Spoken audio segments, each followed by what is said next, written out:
नमस्कार मित्रों, आप सभी का स्वागत है भव्या एकेडमी के यूट्यूब चैनल पर।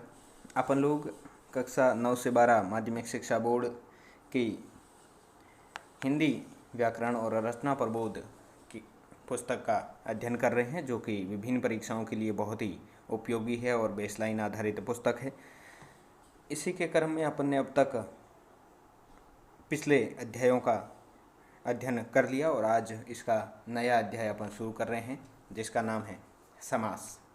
समास के बारे में विस्तार से पढ़ेंगे इस वीडियो के अंदर। वीडियो को अंत तक देखें और यूट्यूब चैनल हमारे भव्या अकेडमी को आप सब्सक्राइब करें, लाइक करें और अपने दोस्तों के साथ शेयर करें।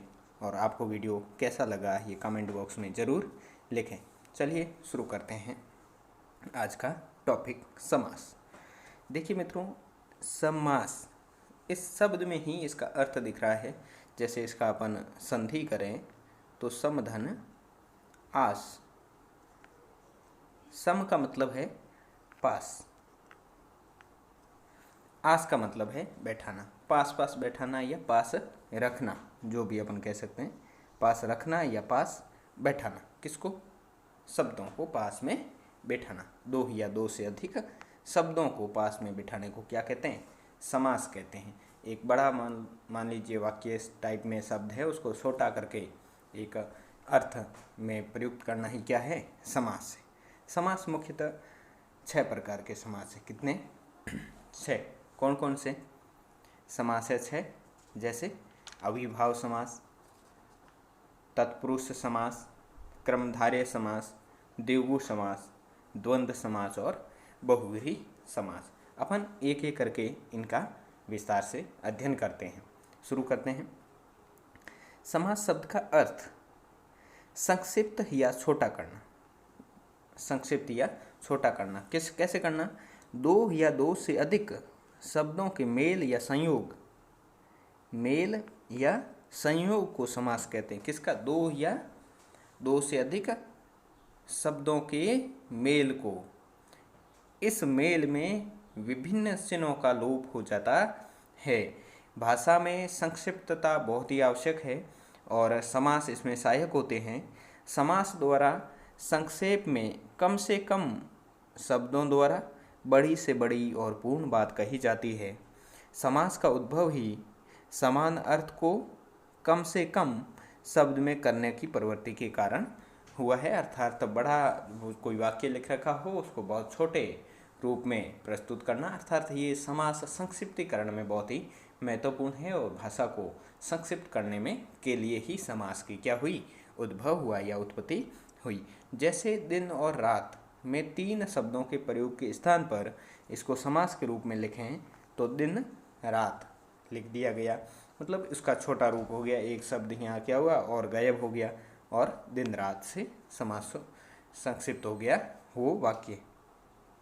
इस प्रकार दो या दो से अधिक शब्दों के मेल से विभक्ति चिन्हों के लोप के कारण जो नवीन शब्द बनते हैं उन्हें सामासिक पद कहते हैं। जैसे ये यहाँ पे दिन रात बना है, ये क्या है? सामासिक पद है। क्या है? सामासिक पद। दो या दो से अधिक शब्दों के मेल से विभक्ति चिन्हों के लोप के कारण जो नया शब्द बना है उसे क्या कहेंगे? सामासिक पद कहेंगे या सामासिक या समस्त पद कहेंगे। सामासिक शब्दों का संबंध व्यक्त करने वाले विभिन्न चिन्हों आदि के साथ प्रकट करने अथवा लिखने की रीति को क्या कहते हैं? विग्रह कहते हैं। धन, संपन्न, समस्त पद का विग्रह, इसको तोड़ना, ये क्या है? सामासिक पद है और इस सामासिक पद को तोड़कर लिख दिया गया तो इसे क्या कहेंगे? अपन विग्रह कहेंगे। जैसे ये दिन और रात है तो इसको क्या कहेंगे? विग्रह कहेंगे। जैसे रसोई घर क्या है? एक सामासिक पद है और इसका विग्रह करने के लिए किया जाएगा तो बाद में अपन क्या कहेंगे? रसोई के लिए घर। इसमें विभक्ति चिन्ह का प्रयोग हुआ है। समस्त पद में मुख्यतः 2 पद होते हैं, एक पूर्व पद और एक उत्तर पद। इसमें हमेशा 2 पदों का क्या होगा? मेल होगा। एक जो पहले आएगा उसे पूर्व पद कहेंगे और बाद में जो आएगा उसे उत्तर पद कहेंगे। ये आप विशेष रूप से ध्यान रखें, पूर्व पद और उत्तर पद, क्योंकि इसी के आधार पर समासों को आगे विशेषताएं भी इसी से निर्धारित होती है। चलिए आगे बढ़ते हैं, देखते हैं समस्त पद। जैसे दे रखे हैं पूजा घर, यहाँ पूजा क्या है? पूर्व पद है, और घर क्या है? उत्तर पद है। माता पिता में माता पूर्व पद, पिता उत्तर पद है। नवरत्न में नव है जो पूर्व पद और रत्न है उत्तर पद। हस्तगत में हस्त पूर्व पद और गत उत्तर पद है। समास विग्रह इनका देखें, जैसे पूजा घर का, तो पूजा के लिए घर, माता और पिता, नौ रत्नों का समूह, हस्त में गया हुआ। चलिए अब अपन समासों के भेद के बारे में बात करते हैं। मुख्यतः समास के 4 भेद होते हैं। जिन 2 शब्दों में समास होता है उनकी प्रधानता अप्रधानता के विभागतों पर ये भेद किए गए हैं। जिस समास में पहला पद प्रधान होता है उसे अविभाव कहते हैं। समझिएगा आराम से, जिस समास में पहला पद प्रधान होता है उसे अविभाव समास कहते हैं। जिस समास में दूसरा पद प्रधान हो उसे तत्पुरुष समास कहते हैं, और जिसमें दोनों पद प्रधान हो वह द्वंद्व समास कहलाता है, और जिसमें कोई भी प्रधान नहीं हो उसे बहुव्रीहि समास कहते हैं। तत्पुरुष को पुनः 2 अतिरिक्त किंतु स्वतंत्र भेद स्वीकार किए गए हैं। तत्पुरुष को ही 2 नए भागों में बांटकर जो है समास की संख्या कितनी कर दी गई है? 6 कर दी गई है। मूल रूप से समास 4 थे, लेकिन अब समासों की संख्या आपसे पूछे समास कितने होते हैं तो 6 होते हैं। ये तत्पुरुष से क्रमधारय और दिगु को बाद में विशेषताओं, अपनी अलग विशेषताओं के कारण स्वतंत्र भेद के रूप में स्वीकार किया गया है। अब अपन शुरू करते हैं अविभाव। इस समाज में परिवर्तनशीलता का भाव होता है और उस अवयव पद का रूप लिंग वचन कारक में नहीं बदलता, ये सदैव एक सा रहता है। यहाँ आपको एक शब्द दिख रहा है नाम में ही, अवयव। अपन पीछे अवयव को बहुत ही विस्तार से पढ़ चुके हैं, अवयव या अविकारी शब्द। तो उसी अवयव का यहाँ भी यही मतलब है, वहाँ अवयव का भी यही मतलब था। लिंग अर्थात स्त्री पुरुष, वचन एक वचन द्विवचन या बहुवचन, कारक के आधार पर जिसमें कोई परिवर्तन नहीं हो वो अविकारी कहलाते थे या अवयव कहलाते थे। तो यहाँ अविभाव समास में भी ऐसा कोई परिवर्तन नहीं होगा। चलिए अब इसका अपन देखते हैं उदाहरण।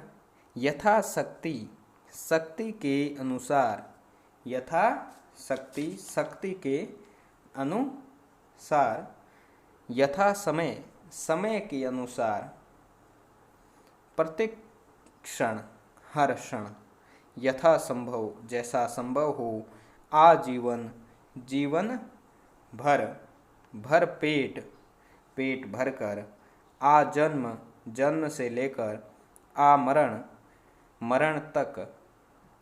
यहाँ सब में क्या हो रहा है, जैसे आप देखो यथा है, सब में पहला पद क्या है? प्रधान है। भर पेट, आ जन्म, आ मरण, प्रति बेखबर। जहाँ पहले पद की प्रधानता होती है वहाँ कौन सा समास होता है? अविभाव। प्रथम पद प्रधान होता है, इसमें प्रथम पद प्रधान होता है, या पूर्व पद कह दो इसे, प्रथम पद कह दो या पूर्व पद कह दो। बेखबर बिना खबर के। अब है इसके अपवाद। हिंदी में ऐसे समस्त पद जिनमें कोई शब्द अवयव नहीं होता परंतु समस्त पद अवयव की तरह प्रयुक्त होता है, वहाँ भी अव्ययी समास होता है। घर घर, घर के बाद घर, रातों रात, रात ही रात में, जैसे शब्द दिनों दिन, दिन ही दिन में, दिनों दिन, ऐसे कई शब्द होते हैं। अगला है तत्पुरुष समास। कौन सा समास? तत्पुरुष समास। तत्पुरुष की क्या विशेषताएं होती है अपन देखते हैं। इस समास में पहला पद प्रधान नहीं होता। कौन सा पद प्रधान होगा? दूसरा पद प्रधान होता है। और अविभाव में कौन सा पद प्रधान था? पहला। दूसरा पद प्रधान होता है और इसमें सबसे इम्पोर्टेंट बात है कारक के विभक्ति चिन्हों का लोप हो जाता है।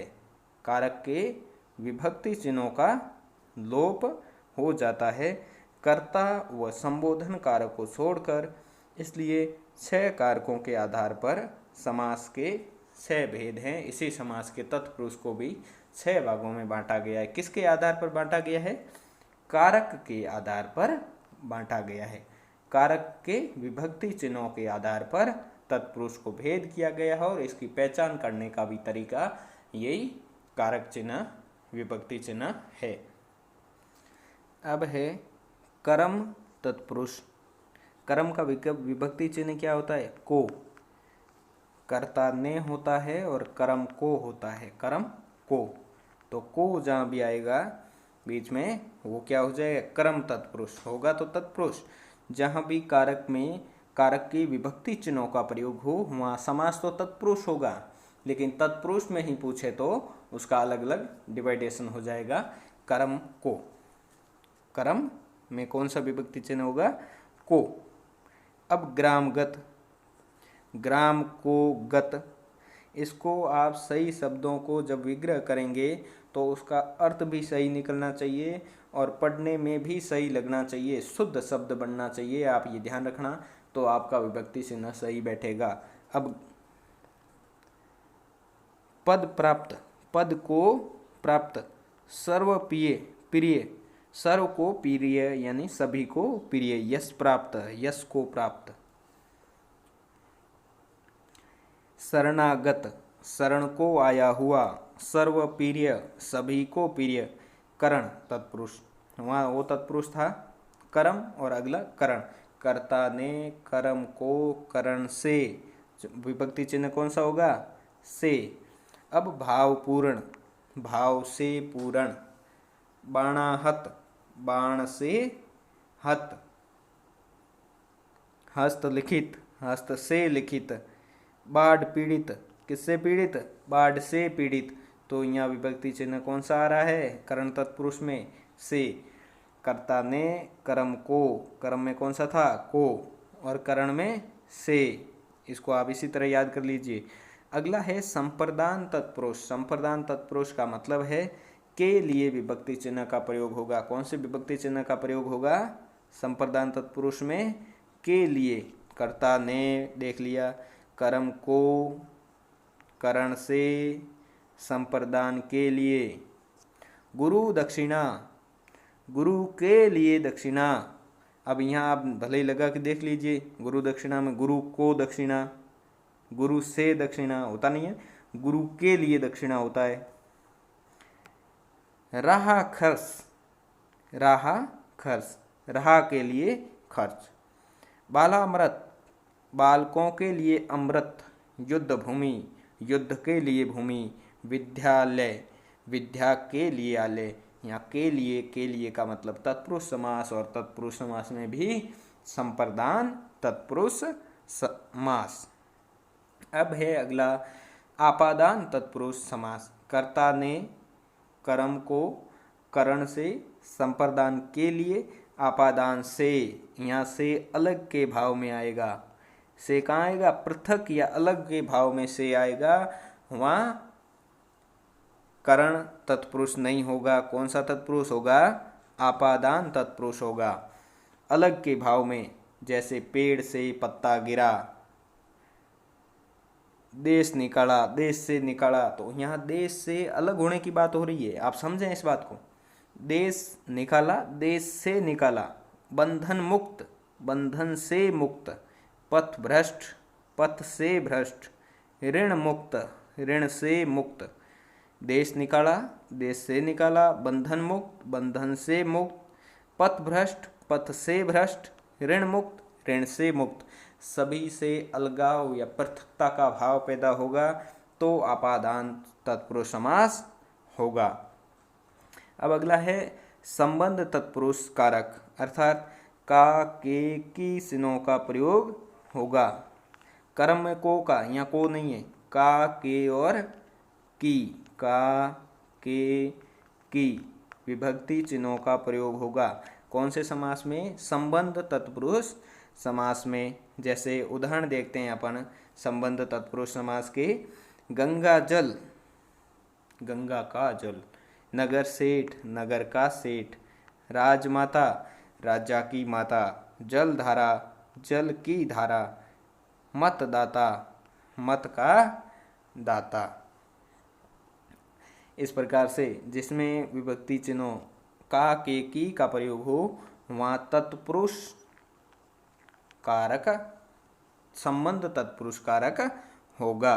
अगला है अधिकरण तत्पुरुष समास, अंतिम छठा तत्पुरुष का रूप अधिकरण। अधिकरण यानी में, पर, में या पर चिन्हों का प्रयोग होगा। कौन से चिन्हों का? में या पर। जल से, जल में मग्न, जलमग्न। आप बीती, आप पर बीती। सिर दर्द, सिर में दर्द। अब सिर के लिए दर्द, सिर में दर्द ही अर्थ सही निकलना चाहिए, वहाँ आप दूसरा जोड़ ही नहीं सकते। घुड़सवार, घोड़े पर सवार। आप इसमें ज़्यादा से ज़्यादा प्रैक्टिस करोगे तो आपको अपने आप समझ में आ जाएगा। अब दो अपन ने पढ़ लिए, अविभाव पढ़ लिया, तत्पुरुष पढ़ लिया। अब अगला है क्रमधारय समास। इस समास के पहले और दूसरे पद में विशेषण, विशेष्य, उपमान, उपमेय होता है। विशेषण, ये बातें क्रमधारय में आपको याद रखनी, समझनी है। विशेषण, विशेष्य, जैसे विशेषण विशेष्य, जैसे उदाहरण तो बोलता हूँ मैं आपको, नील कमल, नील कमल, ये है एक शब्द, समासिक पद है। और इसमें क्या है, अब विशेषण और विशेष्य। विशेष्य क्या है? यहाँ कमल है, जिसकी विशेषताएं बताई जाएं उसे विशेष्य कहते हैं। तो यहाँ किसकी विशेषता बताई जा रही है? कमल की। कमल है, एक सामान्य अर्थ में यूज करें तो कमल एक फूल का नाम है। नील कमल, यहाँ इस विशेष फूल की बात की जा रही है, कमल की। विशेषण, विशेषता बताई जा रही है। ये नील क्या है? विशेषता, और विशेष्य क्या है? यहाँ कमल है। उसी प्रकार से उपमान और उपमेय, जैसे एक शब्द लिखता हूँ मैं, सामासिक पद लिख दिया, चंद्र मुख, चंद्र मुख। यहाँ मुख क्या है? उपमेय है। उपमेय का मतलब है जिसकी विशेषता किसी प्रसिद्ध वस्तु या चीज से तुलना की जाए, तो जिसकी तुलना की जाएगी वो तो है उपमेय, और जिससे तुलना की जाएगी वो क्या है? उपमान। यहाँ चंद्रमा से तुलना की जा रही है, किसकी? मुख की। तो यहाँ चंद्रमा क्या है? उपमान है, और मुख क्या है? उपमेय है। किसी प्रसिद्ध चीज से या प्रसिद्ध वस्तु से तुलना करना उपमान और उपमेय है। उपमेय का मतलब है जिसकी तुलना की जाए, उपमान का मतलब है जिस से तुलना की जाए उस प्रसिद्ध चीज को क्या कहेंगे? उपमान कहेंगे। विशेषण मतलब जो विशेषता बताई जा रही है, विशेषण मतलब जिसकी विशेषता बताई जा रही है। यही क्रमधारय समास है। चलिए आगे बढ़ते हैं। जैसे यहाँ उदाहरण दे रखा होगा, जैसे समस्त पद, यहाँ विशेषण और विशेष्य बताया जा रहा है। महापुरुष, महापुरुष। अब इसमें विशेषण कौन है और विशेष्य कौन है? विशेष्य तो पुरुष है, और विशेषण कौन है? महान। महान है जो पुरुष, इसका फिर विग्रह क्या होगा? महान है जो पुरुष। पीताम्बर, अच्छा अपन ने यहाँ दो शब्द जैसे ही देखा आपने, तो पीताम्बर विशेष्य कौन होगा? अंबर, एक सामान्य अर्थ है, और पीताम्बर इसकी विशेषता है, इसे विशेष किया जा रहा है। तो विशेषता है पीली, पीला है जो अंबर, पीला है जो अंबर। प्राण प्रिय, प्राण प्रिय, यहाँ प्रिय क्या है? विशेष्य है, और प्राण क्या है? विशेषण है। प्राणों से भी प्यारा, प्रिय है जो प्राणों को, प्रिय है जो प्राणों को। अब ये विशेषण विशेष्य देखिए, और अब अपन देखते हैं उपमेय और उपमान। चंद्र, कमल, विद्या, भव, मृग, ये क्या है? उपमेय है सब। वंदन, नयन, धन, सागर, मृग नयनी। चंद्रमा के समान वंदन, मुंह की बात की जा रही है और मुंह की विशेषता क्या बताई जा रही है, चंद्रमा के समान। कमल के समान नयन, विद्या रूपी धन, भव रूपी सागर, मृग के समान नेत्र वाली, मृगनयनी। अब अगला समास है द्विगु समास। 3 समास अपने देख लिए, चौथा देख रहे हैं कौन सा समास, द्विगु समास। इस समास में विशेषता प्रमुख कौन सी होगी, पहला पद संख्यावाचक होगा या गणना का बोध कराएगा।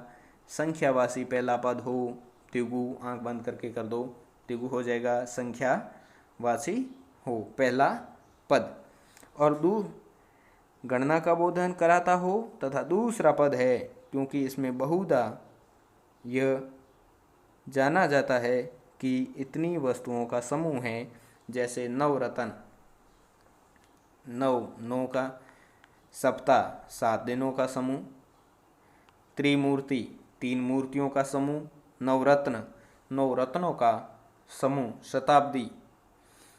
शताब्दी 100 वर्षों का समूह, त्रिभुज 3 भुजाओं का समूह, पंचरात्र 5 रातों का या रात्रियों का समूह। यहाँ ये जहाँ भी संख्यावाची दिखे पहला पद, वहाँ कौन सा समास होगा, हमेशा और हमेशा द्विगु समास होगा। अब द्विगु के कुछ अपवाद हैं, जैसे पक्ष द्वय 2 पक्षियों का समूह, लेखक द्वय 2 लेखकों का समूह, संकलन त्रय 3 संकलनों का समूह। कुछ समस्त पदों के शब्द के अंत में संख्यावाचक शब्द आते हैं, जैसे इनमें अपन देख रहे हैं आया है, तो अंत में आएगा तो भी किसी किसी में आता है, ज़्यादा नहीं होते हैं ये, अधिकतर में प्रथम पद संख्यावाची होगा। तो यहाँ भी कौन सा समास तो होगा, वही द्विगु होगा। अगला समास है द्वंद्व समास। इस समास में 2 पद समान रूप से प्रधान होते हैं। इसमें दोनों पद योजक चिन्ह द्वारा जुड़े हुए होते हैं। समास विग्रह करने पर और या अथवा एवं लगेगा, और या अथवा एवं आदि लगते हैं, और यहाँ योजक चिन्ह का से ये जुड़े होते हैं और दोनों पद समान रूप से प्रधान होते हैं, द्वंद्व समास कहलाता है। जैसे दिन रात, सीताराम, दाल रोटी, माता पिता आदि, दिन रात, रात और दिन, सीता राम, सीता और राम, दाल रोटी, दाल और रोटी, माता पिता, माता और पिता, आयात निर्यात, आयात और निर्यात, हानि लाभ, हानि या लाभ, आना जाना, आना और जाना, बहुव्रीहि समास। अब अगला अपन बात करते हैं किस समास की, बहुव्रीहि समास की बात करते हैं। जिस समास में पूर्व पद व उत्तर पद दोनों में से कोई भी प्रधान नहीं हो, अन्य पद प्रधान हो, अन्य पद प्रधान हो, बहुव्रीहि समास होता है। शाब्दिक अर्थ को छोड़कर तीसरा अर्थ अर्थात नया अर्थ निकलेगा, इसमें शाब्दिक अर्थ नहीं निकलेगा। कौन सा समास कहलाएगा, बहुव्रीहि समास कहलाएगा। लंबोदर, अब इसका सीधा अर्थ है लंबा उदर यानी लंबा पेट। अब यहाँ ये अर्थ नहीं निकल रहा है, यहाँ लंबोदर से अर्थ किससे निकल रहा है, गणेश जी से निकल रहा है। लंबा है जिसका उदर अर्थात गणेश। तीसरा पद या अन्य पद प्रधान हो। अब इसके उदाहरण देखते हैं अपन। घन श्याम, घन जैसा श्याम कृष्ण। नीलकंठ, नीला है जिसका कंठ, कौन है भाई, नीला है जिसका कंठ, शिव। 10 आनन, 10 आनन है जिसके, कौन, रावण। गजानन, गज के समान आनन वाला, कौन, गणेश। त्रिलोचन, 3 है लोचन जिसके, कौन है, शिव। हंस वाहिनी, हंस है वाहन जिसका, अर्थात सरस्वती। महावीर, महान है जो वीर, अर्थात कौन, हनुमान। दिगंबर, दिशा ही है अंबर जिसका, किसका पर्याय है, शिव। चतुर्भुज अर्थात चार भुजाएं हैं जिसके, यहाँ देखो चतुर शब्द अपने को दिख रहा है, यहाँ आप समास संख्यावाची वाला वो नहीं कर देना है। चार भुजाएं हैं जिसकी यहाँ विशेष अर्थ में है, तो विष्णु के लिए आया है यहाँ चतुर्भुज। प्राय ये देखा जाता है कुछ समासों में कुछ विशेषताएं समान पाई जाती है, लेकिन फिर भी उनके मौलिक अंतर होता है। समान प्रतीत होने वाले समासों में अंतर को वाक्य में भिन्न प्रयोगों के कारण समझा जा सकता है। कुछ शब्दों में दो अलग अलग समासों की विशेषताएं दिखाई पड़ती है, तो इनके छोटे बहुत ही बारीकी अंतर होता है, उसको अपन समझते हैं। जैसे क्रमधारय और बहुव्रीहि में क्या अंतर होता है। क्रमधारय में भी और बहुव्रीहि में उदाहरण एक जैसे लगते हैं कई बार। क्रमधारय समास में दोनों पदों में विशेषण विशेष्य उपमान या उपमेय का संबंध होता है। ये चार शब्द याद रखने हैं आपको। क्रमधारय में विशेषण विशेष्य उपमान उपमेय का संबंध होता है, लेकिन बहुव्रीहि में दोनों पदों का अर्थ प्रधान नहीं होता है, अन्यार्थ प्रधान होता है। जैसे मृग नयन, तो मृग के समान नयन क्रमधारय, तथा नीलकंठ वह जिसका कंठ नीला है, शिव अर्थात शिव अन्यार्थ लिया गया है, सीधा अर्थ नहीं है यहाँ नीलकंठ से। ऐसे आप मत कर देना कि यहाँ क्रमधारय कर दें, नीला है, कंठ की विशेषता बताई जा रही, नीला नहीं, तीसरा अर्थ निकल रहा है तो बहुव्रीहि होगा, अन्यथा की स्थिति में क्रमधारय होगा। और बहुव्रीहि और द्विगु में अंतर। द्विगु समास में पहला पद संख्यावाची होता है, जैसे अपन ने देखा अभी चौराहा आदि शब्द देखें। समस्त पद समूह का बोध कराता है, लेकिन बहुव्रीहि समास में पहला पद संख्यावाचक होने पर भी समस्त पद के समूह का बोध न होकर अन्य अर्थ का बोध होगा। चौराहा चार राहों का समूह। चतुर्भुज चार हैं भुजाएं जिसके, विष्णु या अन्यार्थ का बोध हो रहा है तो बहुव्रीहि समास। संधि और समास में क्या अंतर होता है। संधि में दो वर्णों या ध्वनियों का मेल होता है। पहले शब्द की अंतिम ध्वनि और दूसरे शब्द की पहली ध्वनि में परिवर्तन आ जाता है। जैसे लंबोदर शब्द की अंतिम ध्वनि आ और उदर शब्द की आरंभिक ध्वनि ऊ में आ व ऊ के मेल से ओ ध्वनि में परिवर्तन हो जाता है। इस प्रकार संधि में दो या दो से अधिक शब्दों की कमी न होकर ध्वनियों के मेल होता है, किंतु समास में लंबोदर का अर्थ लंबा है, उदर जिसका शब्द समूह बनता है, और समास में मूलतः शब्दों का योग होता है। वहाँ ध्वनियों का या वर्णों का योग होता है किसमें, संधि में। संधि में किसका मेल होता है, ध्वनियों का या वर्णों का। और यहाँ किसका होता है, समास में शब्दों का मेल होता है। ये एक विशेष अंतर है संधि और समास में। पहला ही प्रश्न, समास में किसका मेल होता है, ध्वनि वर्ण शब्द वाक्य।